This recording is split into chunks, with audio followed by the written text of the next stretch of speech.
Israel और Hamas के बीच चल रही जंग में जहां पूरी दुनिया दो गुटों में बंट गई है, तो वहीं कुछ देश ऐसे भी हैं जिन्होंने तटस्थता की नीति अपनाते हुए इस युद्ध में दूरी बनाए रखने का काम किया है। लेकिन इस बीच एक ऐसी खबर सामने आई है जिसे सुनने के बाद इजराइल को जोर का झटका लगने वाला है। जी हाँ दोस्तों, हमास के एक अटैक से तबाह हुए इजराइल को जहां पश्चिमी देश खुलकर समर्थन दे रहे हैं, तो वहीं भारत भी हमले के पहले दिन से ही जो है इजराइल के साथ कदम से कदम मिलाकर खड़ा हुआ नजर आ रहा है। लेकिन अब जो खबर सामने आ रही है कि भारत ने फिलिस्तीन को साथ देने की बात कह डाली है, उसके बाद जो इजराइल को तगड़ा झटका लगने वाला है। दोस्तों, इजराइल को अब तगड़ा झटका ऐसे लगा क्योंकि जिस तरह से ये जानने के बाद कि अरब देशों की तरह अब भारत ने भी फिलिस्तीन को समर्थन देने की बात कह दी है, इससे पूरी तरह से वो टूटने वाला है। क्या है पूरी खबर, अपनी स्क्रीन पर आप देखिए। एएनआई की तरफ से ये ट्वीट करके जानकारी दी गई, जो कि आप अपनी स्क्रीन पर देख रहे हैं। उसमें क्या कुछ लिखा है उसको मैं आपको ट्रांसलेट करके बताती हूँ। हमारी नीति दीर्घकालिक और सुसंगत रही। भारत ने हमेशा इजराइल के साथ शांति से कंधा मिलाकर सुरक्षित और मान्यता प्राप्त सीमाओं के भीतर रहने वाले एक संप्रभु, स्वतंत्र और व्यवहारहारी फिलिस्तीन राज्य की स्थापना के लिए सीधी बातचीत फिर से शुरू करने की वकालत की है। विदेश मंत्रालय, दोस्तों विदेश मंत्रालय की तरफ से ऑफिशियली यानी कि आधिकारिक तौर पर ये ट्वीट करके जानकारी दी गई है, जो आप अपनी स्क्रीन पर देख रहे हैं। ये बताया गया है, इसे ट्वीट ने इजराइल की नींद उड़ाने का काम कहीं ना कहीं कर दिया है, जिसमें कि ये चलने वाला है पता इजराइल को कि इजराइल का साथ छोड़ते हुए भारत ने फिलिस्तीन को समर्थन दे दिया है। खबर पर विस्तार पूर्वक जानकारी देते हुए लल्लन टॉप ने क्या कुछ कहा है वो देखिए और समझिए कि भारत के इस रुख का क्या असर इजराइल पर होने वाला है और फिलिस्तीन को क्या फायदा होगा इससे। दोस्तों, 7 अक्टूबर की सुबह गाजा पट्टी के चरमपंथी समूह हमास ने इजराइल के इलाकों पर रॉकेट दागना शुरू कर दिए, तो भारत ने इसे आतंकवादी हमला कहा और इसकी निंदा की। प्रधानमंत्री नरेंद्र मोदी ने 7 अक्टूबर की शाम को ही एक्स जो अकाउंट है उस पर पोस्ट करते हुए कहा कि इस कठिन समय में इजराइल के साथ हम खड़े हुए हैं। अब प्रधानमंत्री मोदी ने जो एक ट्वीट किया एक्स पर, और 7 अक्टूबर जिस वक्त हमास द्वारा इजराइल पर हमला किया गया, उसी वक्त सभी पश्चिमी देशों के साथ भारत ने भी अपना रुख बिल्कुल साफ करते हुए इसकी निंदा की। हमास को जो है हमास का विरोध किया, हमास के साथ ना खड़ा होकर इजराइल के साथ खड़ा होकर ये साफ तौर पर इजराइल को बता दिया कि इजराइल के साथ इस जो है जो घड़ी है उसमें इजराइल के साथ कंधे से कंधा मिला के भारत खड़ा हुआ है। दोस्तों, यहाँ पे मैं आपको बता दूं कि इजराइल भारत का मित्र देश है और इस लिहाज से इजराइल का समर्थन करना भारत को कहीं ना कहीं एक लाजमी सा है। लेकिन अब जो एक फिलिस्तीन को लेकर बयान सामने आ गया है, विदेश मंत्रालय ने साफ तौर पर यह कह दिया है कि तटस्थ नीति अपनाते हुए भारत जो है हमेशा वकालत करता रहा है कि फिलिस्तीन को एक स्वतंत्र राज्य का दर्जा मिलना चाहिए। अभी हाल ही में इस खबर के आने के बाद से जो तहलका मच गया है, जिससे कि अब ये जानना बेहद जरूरी हो चुका है कि आखिरकार फिलिस्तीन से भारत के रिश्ते किस तरह से पुराने समय में रहे हैं, तो उसके बारे में मैं आपको जानकारी दूंगी। लल्लन टॉप की खबर के मुताबिक मैं आपको पूरी जानकारी इस वीडियो में देने वाली हूं, तो आप उस पर गौर करिए। आपकी स्क्रीन पर खबर। 7 अक्टूबर को हमले के बाद पीएम मोदी के इस पोस्ट को ही भारत के स्टैंड की तरह देख लिया गया। भारत के इस स्टैंड को मान्यता तब मिली जब भारत में इजरायली राजदूत नोर गिलन ने कहा कि समर्थन के लिए इजराइल भारत की सराहना करता है।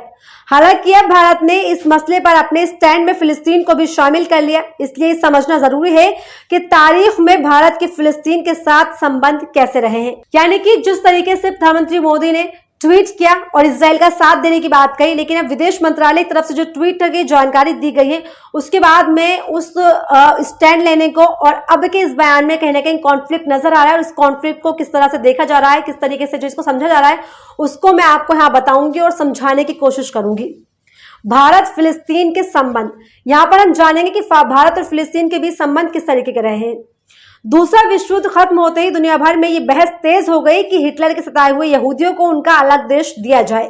यूरोप से भागकर आए यहूदियों ने फिलिस्तीन की जमीन चुनी। वहां रह रहे अरब मूल के लोगों के साथ उनका संघर्ष चला, क्योंकि यहूदी वहां पर अपने कब्जे वाले हिस्से को अलग देश बनाना चाह रहे थे, उस जमीन का बंटवारा चाह रहे थे। लेकिन भारत से महात्मा गांधी और जवाहरलाल नेहरू इसके विरोध में थे। भारत की आजादी के पहले से ही अपने खबर हरिजन में गांधी ने बाहरा यहूदियों के खिलाफ हुई हिंसा का विरोध किया था, लेकिन साथ में इस बात का भी विरोध किया था कि यहूदी फिलिस्तीन की जमीन पर कब्जा कर रहे हैं। नेहरू का भी यही मत था। सनद रहे कि ये बातें उसी वक्त हो रही थी जब धार्मिक आधार पर खुद भारत का बंटवारा हो रहा था और पाकिस्तान बन रहा था। देश के पहले प्रधानमंत्री जवाहरलाल नेहरू और गांधी जी ने भी इस बात की वकालत की थी कि यहूदियों के साथ में जो ज्यादती और जुल्म किए जा रहे थे वो नहीं होने चाहिए, लेकिन वो इसके भी पक्ष में नहीं थे कि फिलिस्तीनियों की जमीन पर यहूदी कब्जा करके वहां पर अपनी जमीन बनाए, जिससे कि साफ हो रहा है कि कहीं ना कहीं जिस तरह से इजराइल ने हमास के ऊपर हमले किए, लगातार हमले किए, जो एक दौर रहा है जमीन का, वो आप मैप के जरिए समझ सकते हैं जो इस वक्त आपकी स्क्रीन पर चल रहा है कि कब से लेकर कब तक के किस तरह के हालात रहे और कैसे फिलिस्तीन पर कब्जा करते करते इजराइल ने उसको बिल्कुल खत्म कर दिया है। भारत की आजादी के बाद संयुक्त राष्ट्र में फिलिस्तीन के बंटवारे का प्रस्ताव आया। भारत ने अरब देशों का साथ दिया और बंटवारे के खिलाफ वोट किया। उधर इजराइल ने संयुक्त राष्ट्र की सदस्यता का फॉर्म भरा तो भारत ने इसका भी विरोध किया, लेकिन साल 1950 आते आते भारत का रुख नरम पड़ने लग गया। हमने इजराइल को बतौर राष्ट्रीय मान्यता दे दी, मगर दो मुस्लिम बहुल देशों तुर्की और ईरान को ऐसा करने के बाद ही भारत और इजराइल के बीच दोस्ती पक्की होती गई। दोनों देशों के बीच बहुत सारे मुद्दों पर बातचीत शुरू हुई। इनमें प्रमुख मुद्दा था डिफेंस। इजराइल की ओर से भारत को ढेर सारे वादे किए गए। वो वादे निभाने का पहला मुकम्मल मौका आया साल 1962 के अक्टूबर में। भारत और चीन के युद्ध में 27 अक्टूबर को तत्कालीन पीएम नेहरू ने इजराइल के राष्ट्रपति डेविड बेन गुरिया को तार भेजा, हथियार चाहिए। इजराइल ने बिना देर किए भारत को हथियार भेज दी। युद्ध खत्म हो गया। युद्ध के बाद नेहरू ने इजराइल को चिट्ठी लिखकर शुक्रिया भी अदा किया था। इमरजेंसी के बाद जनता पार्टी चुनी गई। उन्होंने जीत के बाद एक विजय रैली आयोजित की थी। इस रैली में अटल बिहारी वाजपेयी ने एक भाषण दिया था, जिसका एक हिस्सा इन दिनों अच्छे से वायरल है। भाषण में वाजपेयी कह रहे थे कि अरबों की जिस जमीन पर इजराइल कब्जा करके बैठा है वो जमीन उसको खाली करने होगी। यानी भारतीय जनता पार्टी के सह संस्थापक का रुख भी फिलिस्तीन के पक्ष में ही था। तो दोस्तों, इस वक्त जो एक वीडियो सोशल मीडिया पर अटल बिहारी वाजपेयी का वायरल हो रहा है, इसमें आप देख सकते हैं कि फिलिस्तीनियों का समर्थन करते हुए उनकी जमीन को हड़पने को इल्जाम इजराइल पे लगाते हुए उन्होंने ये बात कही थी कि वो जमीन उसको वापस दे देनी चाहिए। और इस वजह से इजराइल पर हमेशा से इजराइल अटैक करता रहा है हमास पर, लेकिन अब हमास के अटैक से जो है इजराइल पूरी तरह से हिल गया है। लेकिन तो पिछले समय की बात की जाए तो पहले से ही कहना कि फिलिस्तीन का समर्थन जो है करता आया है भारत, और एक बार फिर से अब समर्थन कर दिया है। साल 1980 में जब इंदिरा गांधी ने सत्ता में वापसी की तो उन्होंने पीएलओ के ऑफिस को अपग्रेड करने का ऑर्डर भी दिया। ऑफिस और उससे जुड़े सब लोगों को सुविधाएं दी गई जो दूतावास और उनके कर्मचारियों को दी जाती है। इस दरमियान अराफात और इंदिरा गांधी की दोस्ती भी चर्चा में आई। दोनों की भारत और उसके बाहर कई मुलाकातें हुई।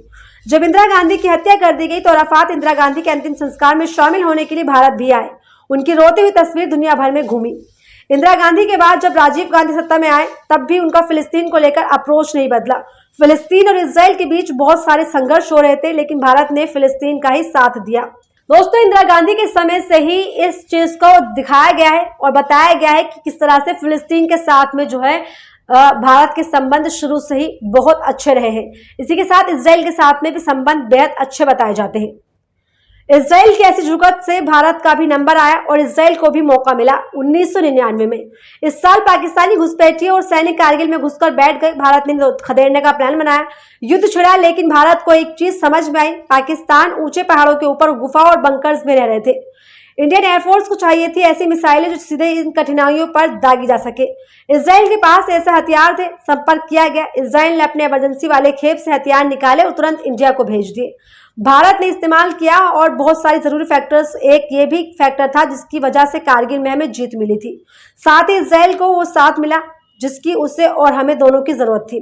दोस्तों, 1999 में जब युद्ध हुआ तो भारत को हथियारों की जरूरत पड़ी और उस वक्त इजराइल ने साफ तौर पर सामने आकर भारत की मदद की, जिससे कि बताया जा रहा है कि इजराइल के साथ में भी भारत के संबंध जो है बेहद अच्छे रहे हैं और सही रहे हैं। बाद की सरकारों ने भी इस ट्रेंड को जारी रखा। दोनों को कभी बिल्कुल बराबर, कभी एक से ज्यादा, एक से कम वाली नीति से चलते रहे। लेकिन भारत और इजराइल के संबंध निर्णायक रूप से बदले साल 2017 में। 2017 में प्रधानमंत्री मोदी पहली बार इजराइल गए। ये पहली प्राइम मिनिस्टरी विजिट थी। इजराइल के राष्ट्रपति बेंजामिन नेतन्याहू के साथ समुद्र तट पर टहलते हुए उनकी फोटो वायरल हुई। लेकिन इस यात्रा में दो खास बातें थी। प्रधानमंत्री मोदी का प्लान सीधे इजराइल में उतरा था। परिपाटी के विपरीत पीएम मोदी फिलिस्तीन का चक्कर काटे बिना इजराइल गए थे।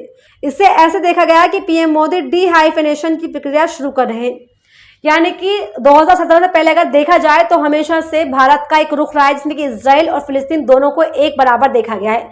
लेकिन अब जिस तरह से प्रधानमंत्री मोदी ने एक ट्वीट किया और ट्वीट करने के बाद ये बता दिया कि वो इजराइल के साथ खड़े, लेकिन अब विदेश मंत्रालय की तरफ से किया गया ये ट्वीट का ही कुछ और बता रहा है। तो इससे क्या इजराइल पर अफेक्ट होगा, इसको देखना दिलचस्प होगा। इस वीडियो में इतना ही। ऐसे तमाम अपडेट्स के लिए बने रहिए मेरे साथ। The content.